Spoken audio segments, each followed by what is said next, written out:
Assalamu alaikum. I hope so. You all are fine. Dear students, आज हम CS304 का lecture number 41 को cover करेंगे। इस वीडियो में मैं आपको आपके साथ में दो लेक्चर्स डिस्कस करूंगा, लेक्चर नंबर 41 एंड 42। जबकि जो नेक्स्ट 3 लेक्चर्स हैं वो मैं इसके बाद अब एक वीडियो अपलोड करूंगा। ओके, तो ये मैंने कुछ डेज से, कुछ लास्ट सेमेस्टर से मैंने CS304 की फाइनल की प्रिपरेशन की वीडियोस मैंने स्टार्ट की हुई थी, बट कुछ रीजन की वजह से मैं अपलोड नहीं कर सका। तो बहरहाल आपके एग्जाम्स भी आ रही हैं कुछ वीक, एक मैक्सिमम एक वीक के बाद। तो मैंने सोचा चले आपकी हेल्प के लिए, क्योंकि काफ़ी सारे कमेंट्स भी थे स्टूडेंट्स के थे कि जो लास्ट कुछ लेक्चर्स वो भी कवर करवा दें। तो हर बहरहाल मैं आपके साथ ये लेक्चर नंबर 41 एंड 42 कवर करवाता हूँ, जबकि बाकी जो नेक्स्ट लेक्चर है वो भी मैं बहुत जल्द इंशाल्लाह अपलोड कर लूँगा। ओके, बहरहाल तो लेक्चर नंबर 41 में क्या है? लेक्चर नंबर 41 में हम एक स्टैंडर्ड टेम्पलेट लाइब्रेरी है। बेसिकली इसका जो हम शॉर्ट फॉर्म जो यूज़ करते हैं वो इसको हम कहते हैं STL। ओके, अच्छा, अब ये काम क्या करता है? सबसे पहले हमने कोई भी टॉपिक जो हम देखते हैं, स्टडी करते हैं, सबसे पहले हमें उस चीज़ की नीड का पता होना चाहिए। मतलब एक चीज़, एक टॉपिक आया, क्यों आया, किस पर्पस के लिए आया है। बेसिकली देखें, जब आप कोडिंग करते हैं तो सेम कोडिंग पास दफ़ा कुछ ऐसे होते हैं, जब आप लेंथी प्रोजेक्ट्स पे काम करते हैं तो आपके पास एक टेम्पलेट्स होते हैं। टेम्पलेट्स क्या होते हैं? टेम्पलेट्स बेसिकली आपके कुछ सैंपल होते हैं जो कि सिम कोडिंग को परफॉर्म कर रहे होते हैं। इस टॉपिक में हम यही चीज़ सीखेंगे कि हम टेम्पलेट्स कैसे बनाते हैं। कुछ हमारी लाइब्रेरी फंक्शंस होती हैं, कुछ हमारे टेम्पलेट्स होते हैं, उनको हम कैसे कवर करेंगे। बेसिकली लेक्चर नंबर 41 में यही चीज़ डिस्कस की हुई है। ओके, तो इसको चले बरा थोड़ा सा हम डिटेल में इसको देखते हैं ताकि इसकी काफ़ी अच्छे से हमें इन चीज़ों का आइडिया हो जाए। When we start in discussion about templates and generic algorithm, our basic aim was to make standard solution for different problems like searching and comparison. जब एक लेंथी प्रोजेक्ट्स में काम किया जाता है तो उनमें जो बेसिकली जो एक चीज़ होती है वो दो मेन चीज़ें होती हैं, एक सर्चिंग और कंपैरिजन। सर्चिंग और कंपैरिजन के पीछे एक बहुत बड़ी कोडिंग होती है। अगर आप सर्चिंग और कंपैरिजन के रिलेटेड जो मतलब ये जो फंक्शन परफॉर्म करेंगे, अगर इसके रिलेटेड अगर आपके पास एक टेम्पलेट होगा, अगर इसके पास एक सैंपल होगा, तो वो चीज़ आपके लिए परफॉर्म करनी बहुत ही आसान हो जाएगी, बहुत ही ईजी और लेस टाइम में आप वो अपना प्रोजेक्ट कंप्लीट कर सकते हैं। तो बेसिकली इसमें यही चीज़ बयान की हुई है। ओके, तो इसके बाद स्टैंडर्ड टेम्पलेट लाइब्रेरी के 3 बेसिक कंपोनेंट्स होते हैं, जिसको हम इसी वीडियोस में कवर करेंगे। STL कंसिस्ट ऑफ 3 की कंपोनेंट। जो बेसिक कंपोनेंट्स हैं, सबसे पहले है कंटेनर, सेकंड पे है iterators and third one and last one है एल्गोरिथम्स। ओके, कंटेनर्स में क्या आता है? कंटेनर्स को आके हम थोड़ा सा डिटेल में देखते हैं, लेकिन यहाँ पे मैं आपको इजी वर्डिंग में, आसान सी वर्डिंग में आपको मैं समझा देता हूँ। कंटेनर्स में हमने क्या करना है? कंटेनर्स में हमारे जो ऑब्जेक्ट्स होते हैं, ऑब्जेक्ट्स जैसे आपको ऑलरेडी आइडिया है कि हमें क्लासेस के अंदर और स्ट्रक्चर वाले टॉपिक्स में हम क्लासेस स्ट्रक्चर वाले टॉपिक्स में हम ऑब्जेक्ट्स यूज करते हैं। इस कंटेनर के अंदर हमने ऑब्जेक्ट के अंदर अपना डाटा स्टोर करना है। इस प्रोसेस को हम बेसिकली कंटेनर्स कहते हैं। कंटेनर्स के अंदर हम एक ऑब्जेक्ट लेंगे और ऑब्जेक्ट के अंदर हम अपना डाटा स्टोर करेंगे। ओके, उसके बाद है आइटरेटर्स। आइटरेटर्स क्या होते हैं? आइटरेटर्स जो कंटेनर के अंदर जो डाटा होता है उसको असेस करने के लिए हम आइटरेटर्स यूज करते हैं शॉर्ट फॉर्म में। मैं बिल्कुल भी आपको शॉर्टकट बता रहा हूँ, जबकि डिटेल में हम आगे वाले लेक्चर्स में आगे इसको देखेंगे। जबकि एल्गोरिथम्स क्या होते हैं? एल्गोरिथम्स में क्या होते हैं? एल्गोरिथम्स में आपका जो डाटा होता है, इसमें इसको हम मैनिपुलेट करते हैं, इसको हम एक्सपेंड करते हैं। इसके एल्गोरिथम्स में हम डाटा को थोड़ा सा डिटेल में देखते हैं। ओके, एंड उसके बाद है एसटीएल प्रोमोट्स यूज। एसटीएल को हमने यूज करना है, क्यों रीयूज करना है?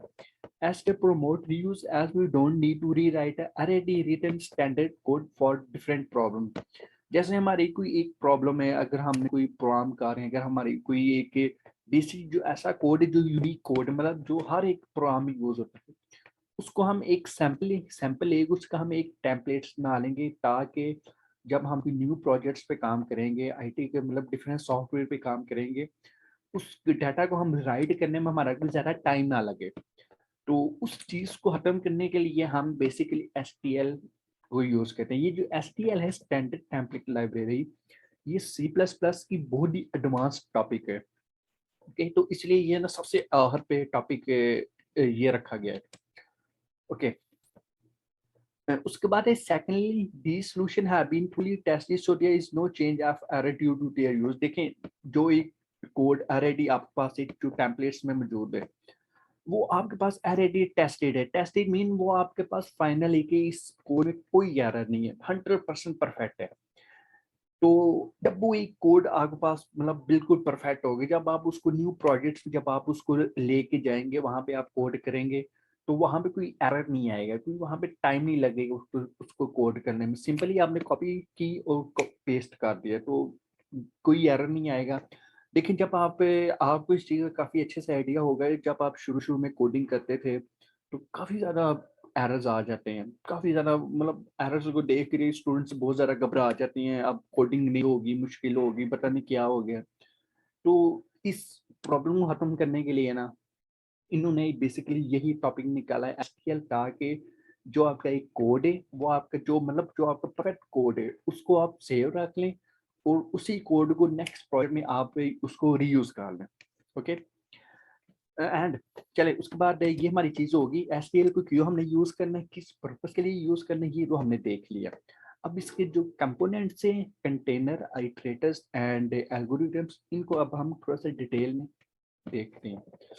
सबसे पहले एसक्यूएल कंटेनर्स। एसक्यूएल कंटेनर्स क्या होते हैं? Container is an object that contains a collection of data elements. जैसे मैंने ऑलरेडी आपको बताया कि कंटेनर्स में क्या होते हैं। कंटेनर्स में हमारा ऑब्जेक्ट होते हैं, ऑब्जेक्ट के अंदर हमने डाटा को स्टोर करना है। डाटा का जो हमारा डाटा होगा, देखें डाटा हमारा डिफरेंट टाइप्स का होता है। डाटा क्या होता है इसका ऑलरेडी आपको बताया। जैसे मैं आपको शॉर्ट सब बताते तो हूँ, डाटा हमारा 1 2 3, कोई name, alphabetic numbers, numeric numbers, कोई भी चीज है वो आपका डाटा है। आपके सामने ये जो चीज नजर आ रही है, ये भी एक डाटा है। आपको ये सारी इंग्लिश में लिखी हुई है, ये भी आपका एक डाटा है। तो उसके कंटेनर्स होते हैं, ये हमारे पास बेसिकली तीन टाइप्स के होते हैं बेसिकली। सबसे पहले है सीक्वेंस कंटेनर। ओके, सेकंड पे है एसोसिएटिव कंटेनर्स। ओके, तो थर्ड पे है कंटेनर्स अडॉप्टर्स। अब हम इनको थोड़ा सा डिटेल में देखते हैं। सीक्वेंस कंटेनर क्या होता है? Sequence organize a finite set of object. Sequence में हमारे पास जो डाटा होता है, जो हमारे पास ऑब्जेक्ट्स होते हैं, वो एक फाइनाइट सेट के होते हैं, all of the same type. इनकी सेम टाइप होती है, मतलब सेम टाइप मीन इनकी जो डाटा टाइप होती है, वो हमारे पास सेम टाइप की होती है। अब हमारे पास डाटा टाइप क्या होती है? डाटा टाइप को शुरू शुरू में हमने देखा था कि डाटा टाइप्स हमारे पास डिफरेंट टाइप्स के होते हैं। जैसे हमारे पास इंटीजर है, फ्लोट है, कैरेक्टर है, स्ट्रिंग है, ये हमारे पास डाटा टाइप्स होती है। सीक्वेंस कंटेनर में क्या होता है? सीक्वेंस कंटेनर में आपका फाइनाइट सेट ऑफ ऑब्जेक्ट्स का आपके पास डाटा होता है, एंड सेम टाइप का होता है। इनको स्ट्रिक्टली लीनियर अरेंजमेंट, जो कि एक लीनियर अरेंजमेंट्स की फॉर्म में होता है। ओके, सीक्वेंस कंटेनर में आपके पास वेक्टर्स होते हैं। वेक्टर में क्या होता है? वेक्टर में आपका डाटा इंसर्ट होता है और डिलीट होता है बैक एंड पे। जबकि रैंडम एसेस टू एलिमेंट, मतलब इसमें जो एलिमेंट्स की जो हम एसेस करते हैं, वो बहुत रैंडम सी होती है। रैंडम सी मीन ऊपर नीचे सेंटर में, मतलब कहीं भी हो, रैंडम सी होती है, मतलब एक कुछ सीक्वेंस में नहीं होती। जबकि उसके बाद है डी क्यू। डी क्यू क्या है? डी क्यू बेसिकली एक व्यू में एक सब्जेक्ट है, CS301, sorry, CS301 basically data structure. Data structure में ये डी क्यू का एक ना टेक्निक है, ये एक टॉपिक है, वहां पे ये यूज होता है। ओके, तो D queue behaves like queue such that we can add element on board. D queue में क्या होता है? डी क्यू में आपका जो डाटा होता है, जो एलिमेंट्स जो डाटा होता है, वो left front end and back and दोनों साइड से एंटर होता है डी क्यू में। तो उसके बाद इसकी एक है लिस्ट। लिस्ट क्या होती है? लिस्ट भी आपकी डाटा स्ट्रक्चर में यूज होती है CS301 में। तो इसमें लिस्ट में आपकी एक होती है डबली लिंक लिस्ट, एंड उसके बाद है rapid insertion and deletion anyway, मतलब जो इंसर्शन और डिलीशन जो डाटा होता है वो रैपिडली फॉर्म में कहीं भी होता है।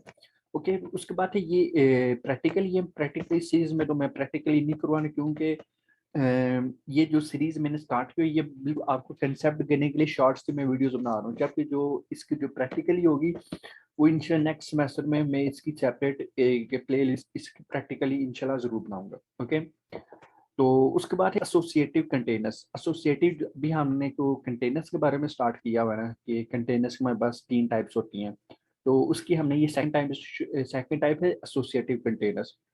An associative container provide fast retrieval of data based on keys mean we add element in these container using some formula. Associative container में हम हमारे पास जो डाटा होता है वो फास्ट रिट्रीवल में होता है, और इसमें जो डाटा हम रिट्रीव करते हैं वो एक बेसिकली एक बेस एक फार्मूला होता है। वो फार्मूला वो आपका ये है, वैल्यू परसेंटेज 10, मतलब जो वैल्यू होगी उसको परसेंटेज टाइम से करना है, और रिमाइंडर फंक्शन और फंक्शन का जो रिमाइंडर होगा उसको करना है। ये आपसे एमसीक्यूज में भी आ सकता है कि एसोसिएटिव कंटेनर्स का फार्मूला होता है, तो ये इसका फार्मूला होगा, जबकि ये 6, 11, 30 ये आपकी पास वैल्यू होगी। ओके, तो उसके बाद जो मेन चीज़ है वो मैं आपको कवर करवाता हूँ, जो फाइनल टर्म में लिहाज से बहुत ज़्यादा इंपॉर्टेंट है।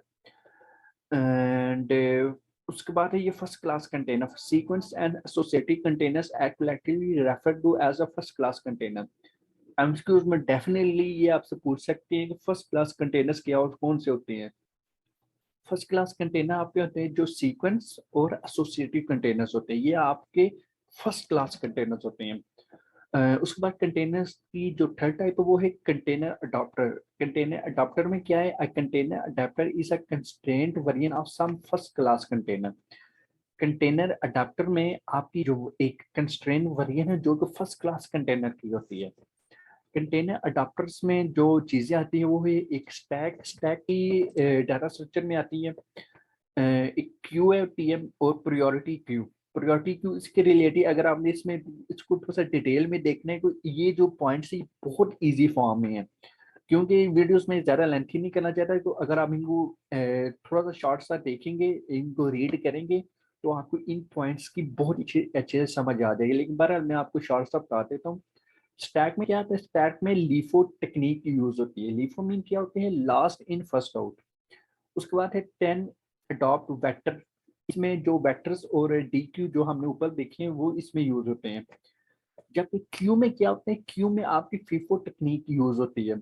स्टैक में क्या हो यूज होती है, LIFO last in first out, और क्यू में क्या होते हैं, FIFO first in first out देखते हैं। उसके बाद है कुछ कंटेनर्स के जो कॉमन फंक्शंस जो यूज होते हैं। कंटेनर्स जो बेसिकली जिसके अंदर आप डाटा जो आपका जो ऑब्जेक्ट में आप जो डाटा स्टोर करेंगे उसके अंदर कुछ फंक्शंस यूज होते हैं। जो सबसे ज्यादा यूज होने वाले फंक्शन है उसके बारे में इन्होंने कंप्लीट यहाँ पे एक लिस्ट बनाई हुई है। आपसे ये एज अ शॉर्ट या एज अ लॉन्ग आपसे पूछ सकते हैं कि जो कंटेनर्स के अंदर जो आपके फंक्शन यूज होते हैं वो कौन कौन से हैं, उनके बारे में बताए। तो उसकी उसका जो आंसर है वो ये है आपका।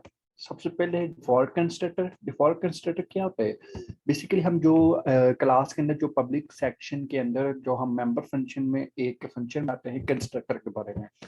कंस्ट्रक्टर के बारे में हम एक फंक्शन बनाते हैं और कंस्ट्रक्टर की ये टाइप है डिफॉल्ट कंस्ट्रक्टर। उसके बाद जो दूसरी चीज है वो है कॉपी कंस्ट्रक्टर, मतलब एक कंस्ट्रक्टर दूसरे कंस्ट्रक्टर को कैसे कॉपी करेगा, ये वो चीज।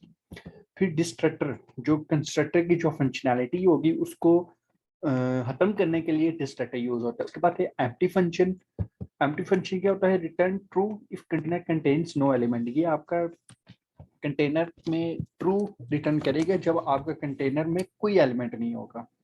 उस बाद मैक्स साइज फंक्शन, इसके बारे में आप साथ देख लें, ये बहुत ही इजी इन्होंने बताया, इसमें कोई ऐसी कोई मुश्किल चीज नहीं है। ओके, ये सारे आपने फंक्शंस इनको देख लेने हैं।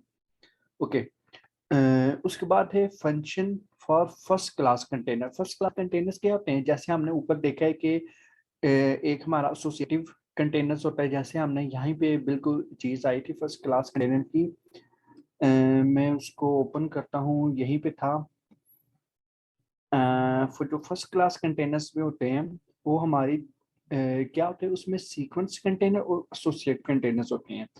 फर्स्ट क्लास कंटेनर में कौन से फंक्शन यूज होते हैं उसके बारे में इन्होंने बताया कि as first class container are both sequence and associative container both allow fast retriever of data value, so they have following additional function.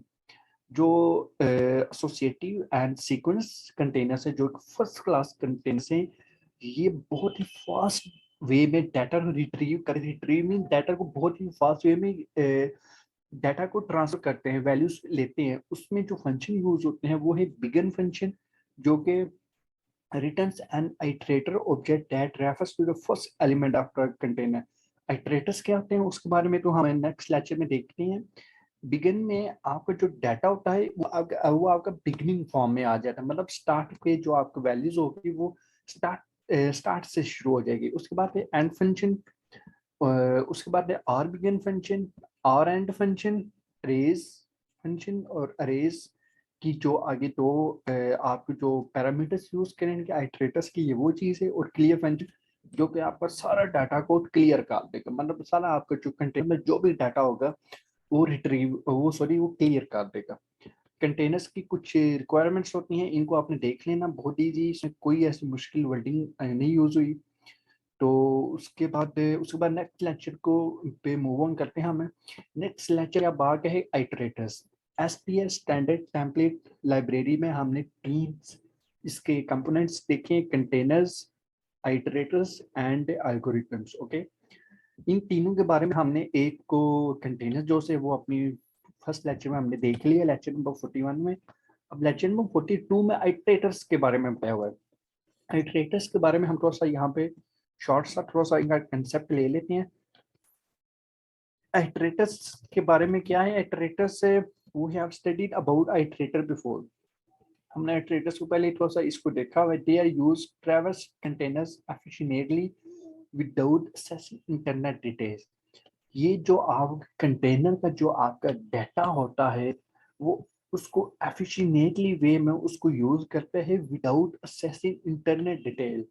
Container की इंटरनल डिटेल लिए बगैर आपका जो डाटा होता है उसको फास्ट वे में यूज करता है। Now we see iterator provide to us in standard template library. जबकि अब हम इसको स्टैंडर्ड टेम्पलेट लाइब्रेरी में इसका क्या यूजेज है उसको देखते हैं। Iterators are for container like pointer और for ordinary data structure STF. Iterators के बारे में एक जैसे मैं आपको अगर पॉइंटर्स के बारे में बताऊं, पॉइंटर के बारे में हमने कुछ लास्ट वीडियोस में हमने देखा था, मैंने आपको डिटेल में बताया था इसका प्रैक्टिकली इसका कोडिंग करके आपको समझाया था कि पॉइंटर्स क्या है। पॉइंटर्स बेसिकली मैं आपको यहाँ पे चले जो वीडियोस जो स्टूडेंट्स ने मेरी पुरानी वीडियोस नहीं देखी उनके बारे में थोड़ा शॉर्ट से मैं आपको बता देता हूँ। पॉइंटर्स में हम क्या करते हैं, पॉइंटर में हमारा जैसे मैं आपको एग्जांपल दूं, जब आप कोडिंग करते हैं, आप कोडिंग में डाटा डिक्लेयर करते हैं, लाइक फॉर एग्जांपल आप लिखते हैं डाटा डिक्लेरेशन में इंट ए आपने लिखा। इंट क्या है, इंट आपका डाटा टाइप है, ए क्या है, ए आपका वेरिएबल है। ओके, अब वो जो ए वेरिएबल है वो एक मेमोरी के अंदर ब्लॉक में स्टोर होगा। ओके, अब देखिए मेमोरी के अंदर छोटे छोटे हमारे ब्लॉक्स होते हैं। अब वो जो ब्लॉक्स है उन ब्लॉक्स का कोई एड्रेस नंबर होता है। उन एड्रेस नंबर्स को कैच करने के लिए ना हम पॉइंटर यूज करते हैं।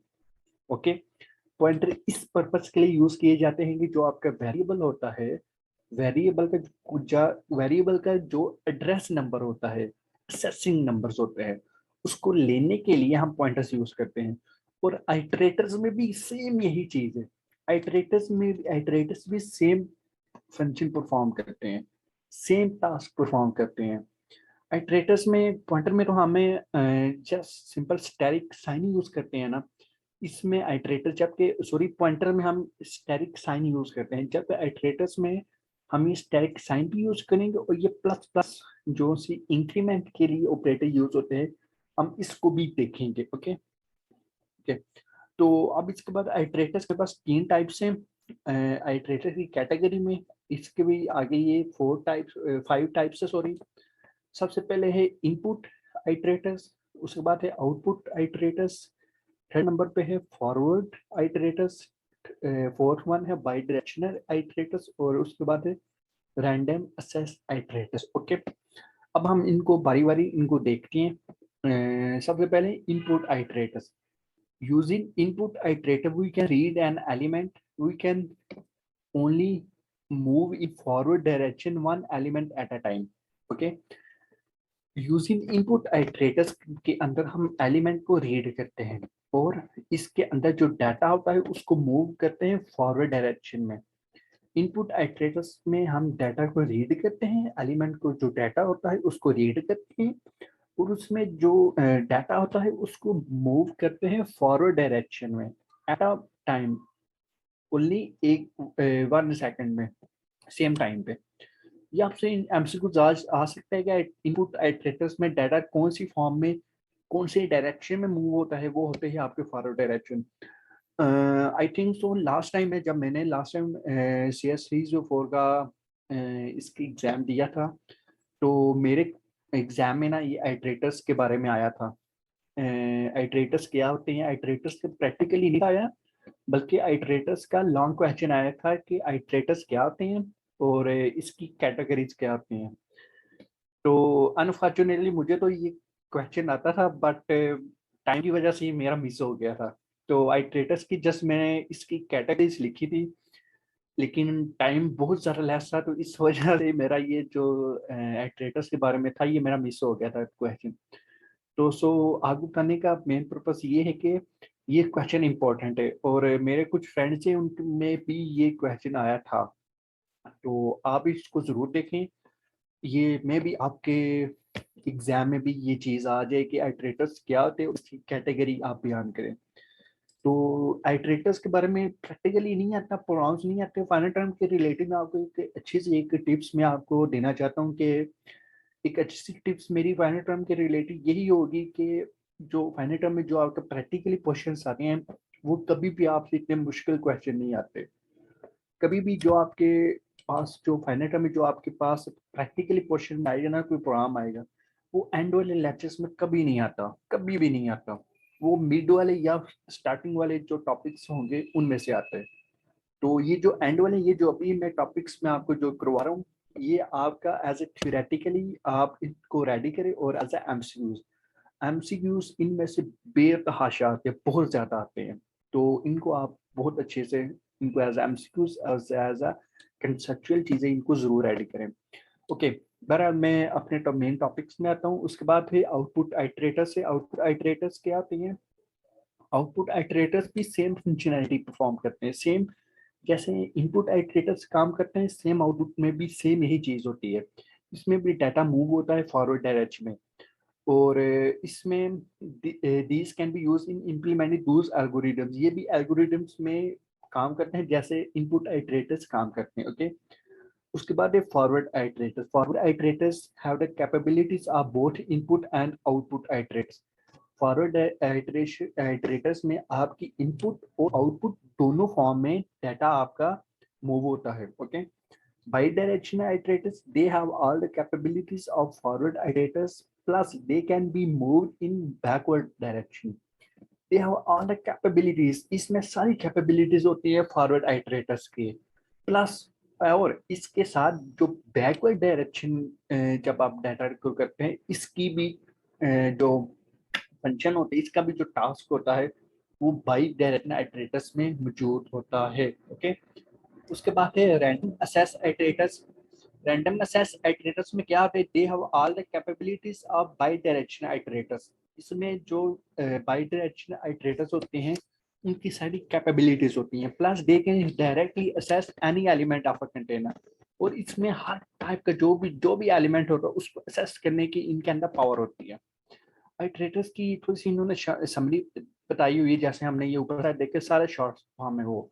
इसके अलावा मेरा ये भी चीज बता दूं, ये मेरा उन्होंने ये भी पूछा था कि इसकी शेप भी बनानी है आपने।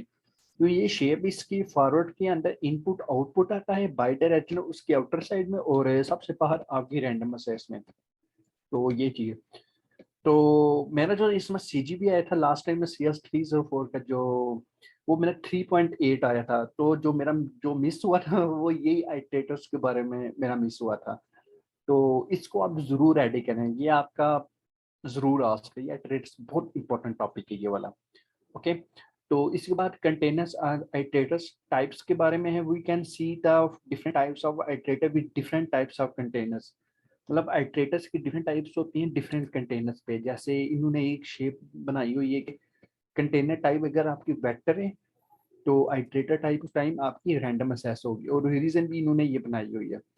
अगर आपकी कंटेनर टाइप डीक्यू है तो आपकी आइट्रेटर टाइप रैंडम असेस होगी। ओके, वो आपसे पूछेंगे कि अगर कंटेनर की टाइप लिस्ट होगी तो आइट्रेटर टाइप क्या होगी। आइट्रेटर है, आपसे एमसीक्यूज में 4 से 5 एमसीक्यूज आए होते हैं, उनमें से कोई आपने एक चूज करना है, उसमें होगा आई बाई डायरेक्शनल, वो आपका करेक्ट होगा। ओके, ये शेप भी, ये जो सी चीज़ है, ये जो टेबल है, इसको भी एमसीक्यूज के रिलेटिव जरूर इसको अच्छे से इसको रेडी करें। ओके, उसके बाद एसोसिएटिव कंटेनर्स होते हैं। Associative container we save values based on keys and we can not access element randomly based on indexes as element. Associative में क्या आता है, एसोसिएटिव में जो वैल्यूज होती हैं वो बेस्ड वैल्यूज इसमें इंक्लूड होती हैं। तो इसमें भी इन्होंने ये टेबल बनाया हुआ है कि कंटेनर के, अगर आपका कंटेनर टाइप अगर आपकी सेट होगी तो राइट डायरेक्शनल टाइप आपकी बाई डायरेक्शनल होगी। ये जो टॉपिक इतना इंपॉर्टेंट नहीं है, जो मैंने आपको ऊपर बताया है कि आइट्रेटर्स के बारे में, वो जरूर आएगा आपसे, उसको जरूर आपने बस रेडी करना है। उसके बाद एक container adaptor are made with specially restriction. Most important restriction is that they do not allow free traversal of day elements as we cannot use iterators. Okay. Container adaptor are made with special restriction. ये आपके कुछ special जो कुछ limits होती हैं उसके अंदर ये आपकी चीज बनती है, बनाई जाती है। कंटेनर के कुछ जो टाइप्स हैं वो स्टैक क्यू, प्रायोरिटी क्यू में स्टैक, ये जो आपकी तीन इसकी कंटेनर टाइप्स है, इसके अंदर कोई आइट्रेटर टाइप नहीं होती। तो ये भी आपने आज एमसीक्यूज इनको जरूर रेडी करना है, ठीक है। आइट्रेटर्स के कुछ ऑपरेशंस हैं, आइट्रेटर सपोर्ट फॉलोइंग ऑपरेशन, जैसे प्री इंक्रीमेंट एंड आइट्रेटर। जैसे सबसे अगर आपने देखा होगा कि प्री प्री इंक्रीमेंट और पोस्ट इंक्रीमेंट होती है। प्री मीन क्या होता है, प्री मीन जब आपके ऑपरेटर्स लाइक जैसे जब आपके प्लस प्लस ऑपरेटर जब आपके एक ऑपरेंड से पहले आते हैं वो होते हैं प्री इंक्रीमेंट, और पोस्ट इंक्रीमेंट होता है जब आपके ऑपरेटर ऑपरेंड से बाद आते हैं, वो होते हैं पोस्ट इंक्रीमेंट। लाइक ये जो पी है, पी यहाँ पे है ऑपरेंट, और ये जो प्लस प्लस है ये आपका ऑपरेटर है। ओके, तो ये पोस्ट इंक्रीमेंट एंड आइट्रेटर्स होगा। ओके, इसके बारे में, इसके अलावा इन्होंने डी रेफरेंस ऑपरेटर भी यहाँ पे बनाया हुआ है। डी रेफरेंस जैसे लाइक ये स्टैटिक साइन है, इसमें ये डी रेफरेंस ऑपरेटर को ये डिनोट कर रहा है। ओके, बाकी ये छोटी छोटी चीजें, इनमें ऐसी कोई चीज नहीं, मुश्किल नहीं है, सारी इजी है। अगर आपको कंसेप्ट, सिंपल सा कंसेप्ट अगर आपको सारा रेडी है ना, तो ये जो छोटी छोटी चीजें हैं ये आपको समझ आ जाती हैं। जब आप इनको एक दफा रीड करेंगे तो इंशाल्लाह जरूर जरूर आपको समझ आएंगे। अगर एक ऐसी चीज, कोई ऐसी टॉपिक जिसको आप ये लेक्चर में 41 और 42 में जो आपको नहीं क्लियर, तो आप मुझे कमेंट बॉक्स में जरूर बताइए। इंशाल्लाह मैं आपको ये चीज भी कवर करवाऊंगा। और जो नेक्स्ट 3 लेक्चर्स हैं वो भी मैं इंशाल्लाह बहुत जल्द वीकेंड पे ही मैं आपको कवर करवा दूंगा। ओके, तो इसके अलावा I think lecture number over हो गए। तो इसके बाद लेक्चर नंबर 43 में टेक्निक फॉर एरर हैंडलिंग, इंशाल्लाह मैं, ये वीडियोस लेंथी होगी है तो इंशाल्लाह मैं नेक्स्ट वीडियो बना के ये भी आपसे बिफोर फाइनल टर्म इंशाल्लाह जरूर मैं आपको ये क्लियर करवा दूंगा, डोंट वरी। तो इंशाल्लाह अगर आपको मेरी ये वीडियो पसंद आई तो जरूर लाइक एंड सब्सक्राइब करिएगा, और फाइनल टर्म की प्रिपरेशन बहुत अच्छी रही इंशाल्लाह। इंशाल्लाह मुझे उम्मीद है आपको बहुत अच्छे मार्क्स आएंगे। ओके, आप इंशाल्लाह नेक्स्ट वीडियो में मिलेंगे लेक्चर नंबर 43 में। टेक केयर, अल्लाह हाफिज़।